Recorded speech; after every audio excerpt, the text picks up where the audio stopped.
নমস্কার বন্ধুরা, Monica's food খাজানাতে সবাইকে স্বাগত।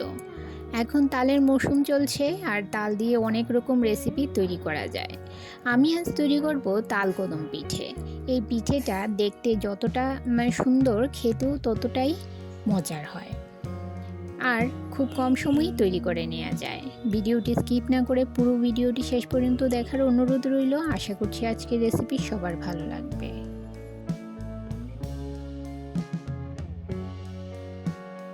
একটা পাকা তাল নিয়েছি, তালের খোসা ছাড়িয়ে আটিগুলো বের করে নেব। তাল দু রকমের হয়, একটা এইরকম কালো রঙের হয় আর একটা হয় লালচে রঙের। আপনারা এই রকম কালো রঙের তাল নেওয়ার চেষ্টা করবেন, এই তালটা খেতে ভালো হয়। আমার চ্যানেলে নতুন বন্ধু হয়ে থাকলে চ্যানেলটি সাবস্ক্রাইব করে পাশে থাকা বেল আইকনটি প্রেস করুন আর নোটিফিকেশন অল করুন পরবর্তী ভিডিওর আপডেট পেতে।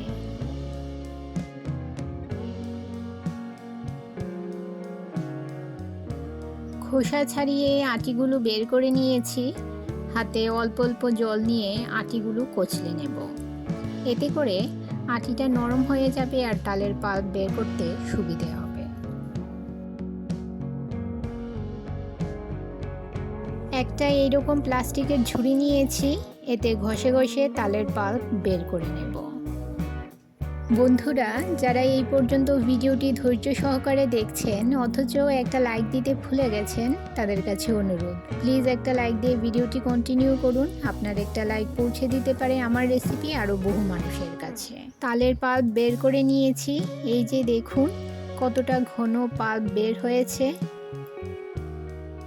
এবারে সুতির একটা নরম কাপড় নিয়ে নিলাম, তালের পাল্পটা এর মধ্যে নিয়ে নেব।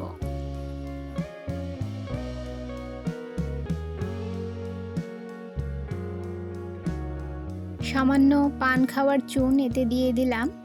কাপড়টা বেঁধে একটা উঁচু জায়গায় সারা রাত ঝুলিয়ে রাখবো, যাতে এতে যে এক্সট্রা জল আছে সেটা ঝরে যায়।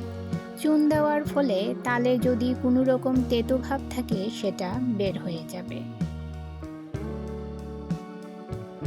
সারা রাত ঝুলিয়ে রাখার পর তালের পাল্পটা দেখুন একদম জল ঝরে গেছে। তালের পাল্পে যে চুন দিয়েছিলাম সেটাও ফেলে দিয়েছি।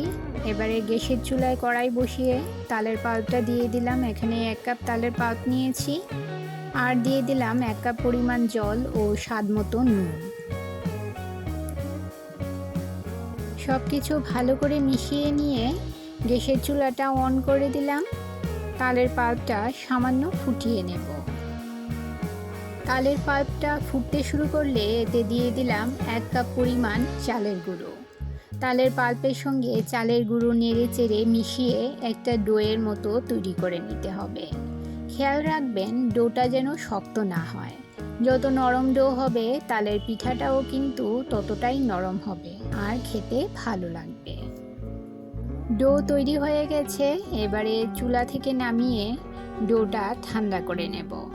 একটা থালায় সামান্য চালের গুঁড়ো ছিটিয়ে আমি থালার মধ্যে ডোটা নিয়ে নিলাম। ঠান্ডা হওয়ার জন্য কিছুক্ষণ রেখে দেব। এবারে কদম পিঠার জন্য পুর তৈরি করে নেব। চুলায় কড়াই বসিয়ে দিয়ে দিলাম 150 গ্রাম মতো গুড়। গুড়টা বেশ শক্ত আছে, আমি এখানে আখের গুড় নিয়েছি, আপনারা যে কোনো গুড় নিতে পারেন। সামান্য জল দিয়ে গুড়টা মেল্ট করে নিয়ে দিয়ে দিলাম 2 কাপ পরিমাণ কুড়ুনো নারকেল। নারকেল ও গুড় ভালো করে মিশিয়ে নিয়ে 5 থেকে 7 মিনিট মিডিয়াম ফ্লেমে পাক দিয়ে পুর তৈরি করে নেব। ফ্লেভারের জন্য 2টো এলাচ ফাটিয়ে দিয়ে দিলাম। আপনাদের যদি পছন্দ না হয় আপনারা নাও দিতে পারেন। নেড়ে চেড়ে ভালো করে মিশিয়ে নিয়ে একটা পুর তৈরি করে নেব। বন্ধুরা, যারা আমার চ্যানেলটি সাবস্ক্রাইব করে আমার পাশে আছেন আর ভিডিওটি প্রথম থেকে শেষ পর্যন্ত ফুল ওয়াচ করছেন তাদেরকে অসংখ্য ধন্যবাদ। আর যারা নতুন বন্ধু অবশ্যই 24 ঘন্টা অপেক্ষা করবেন। 24 ঘন্টা পর আমি আসবো আপনার চ্যানেলটি ভিজিট করে আপনার পরিবারের সদস্য হওয়ার জন্য। এই যে দেখুন, আমি আগে থেকে কিছু বাসমতি চাল ধুয়ে জল ঝরানোর জন্য রেখে দিয়েছি। এখন সামান্য নুন দিয়ে মেখে চালটা রেখে দেব।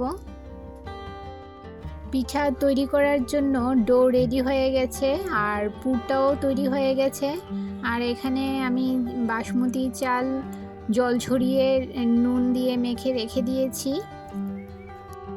এবারে মিশ্রণ থেকে অল্প অল্প করে নিয়ে আমি চ্যাপ্টা মতো করে একটা বাটির শেপ করে এতে নারকেলের পুর দিয়ে দেব। বাটির ভেতর পুর ভরে নিয়ে মুখ বন্ধ করে গোল গোল বলের শেপ তৈরি করে নেব।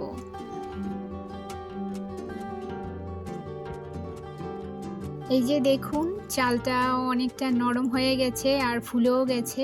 এবারে চালের মধ্যে ঘুরিয়ে ঘুরিয়ে আমি সমস্ত পিঠেগুলো এভাবে কোট করে নেব। একটা ছিদ্রযুক্ত থালা নিয়েছি, এতে পিঠেগুলো বসিয়ে দেব। আমার থালাটা ছোট, তাই আমি এখানে একবারে 6টা পিঠে তৈরি করব। 6টা পিঠে তৈরি করার পর পরের ব্যাচে আমি বাকি পিঠেগুলো তৈরি করে নেব। একটা পাত্রে কিছুটা জল গরম করে নিয়েছি। এবারে পিঠের থালাটায় এর উপর বসিয়ে ঢাকা দিয়ে মিডিয়াম ফ্লেমে 5 থেকে 7 মিনিট স্টিম করে নেব। 7 মিনিট পর দেখুন বন্ধুরা, কতটা সুন্দর পিঠেগুলো তৈরি হয়েছে, একদম যেন কদম ফুল মনে হচ্ছে। এটা দেখতে যতটা সুন্দর, খেতেও ততটাই সুস্বাদু আর খুব নরম হয়। খুব কম সময়ে তৈরি করে নেওয়া যায়। বন্ধুরা, রেসিপিটি কেমন লাগলো অবশ্যই কমেন্ট করে জানাবেন। তাহলে বন্ধুরা, আজকে এই পর্যন্তই। আবার দেখা হবে আরেকটি নতুন ভিডিওতে নতুন রেসিপি নিয়ে। সবাই ভালো থাকবেন, সুস্থ থাকবেন।